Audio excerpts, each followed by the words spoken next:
We often get asked about the term drought tolerant, which does not necessarily equate to low water use. Plants that are drought tolerant are able to withstand prolonged periods without rainfall or supplemental irrigation. But to do so, they may go into dormancy, similar to how they do in winter, hunkering down until, hopefully, the situation improves. This is why during the hottest, driest of times, your warm season lawn will turn yellow and you may notice healthy, well-established live oak trees dropping leaves. But elevated temperatures and lack of rainfall aren't the only factors that influence whether a plant is considered drought tolerant. Soil type and seasonal periods of heavy rain will also have an effect. Climatic factors interact in complex ways and are less predictable in recent years than they were historically, which means that we have to pay more attention to our plants, watching for signals that they may need a little extra water to get through the summer, or we may choose to allow them to die back for a bit and remain patient while they naturally look a little less attractive. Our plant this week is Lindheimer muley, an ornamental clumping grass that was recently awarded Texas Superstar status.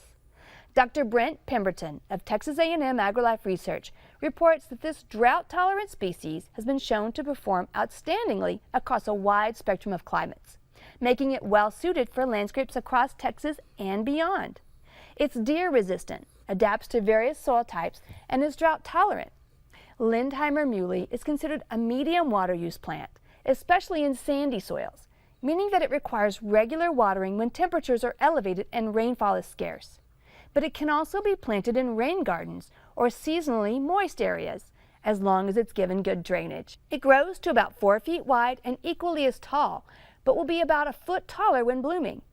Its characteristically narrow leaves and feathery swaying seed heads soften our landscapes, providing interest when many other plants are dormant. Lindheimer muley performs best in full sun, but tolerates light shade, and in mild winters will be semi-evergreen, providing habitat for overwintering butterflies.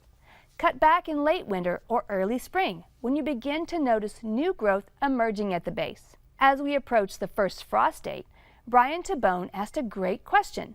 Can he move his container lemon tree up to a larger pot? And should he fertilize it now? He's got a greenhouse where he can keep it over winter. Since the tree currently has fruit, I would suggest waiting to transplant until just after harvest. You should also wait to fertilize.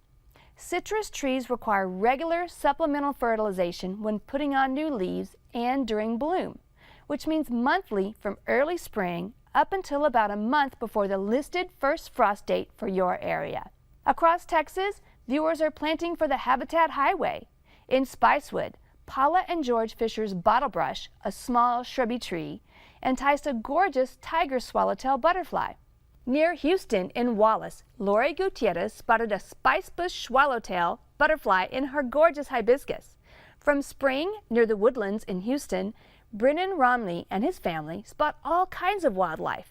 They've got several green tree frogs, including one resting on milkweed, and a gray tree frog decided to hang out on the siding.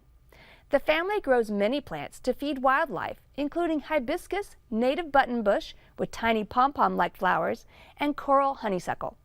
That's beloved by hummingbird and butterflies. Tropical storm Imelda turned the field behind their house into a temporary lakefront property with a quick 16 inches of rain. But what joy when a Gulf Coast toad hopped out to grab a meal from scurrying insects. We'd love to hear from you. Click on centraltexasgardener.org to send us your questions, pictures, and stories.